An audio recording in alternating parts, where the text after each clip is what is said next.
How to reset Windows audio settings in Windows 11. This tutorial shows you how to restore your sound settings back to default if something isn't working properly. First, right-click on the speaker icon in the bottom right of your taskbar and select Sound Settings. From there, scroll down and click on More Sound Settings to open the classic audio control panel. After that, click on the Playback tab and right-click on your default audio device. At this point, select Properties from the menu that appears. From here, click on the Advanced tab inside the Properties window.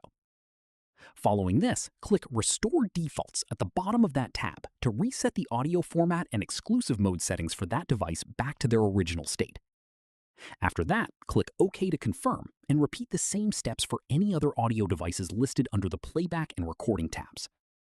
From here, if resetting individual device properties didn't fix the issue, go back to the main sound settings page, scroll down and click on Volume Mixer, and click Reset at the bottom of that page to restore all app volume levels and device assignments back to default.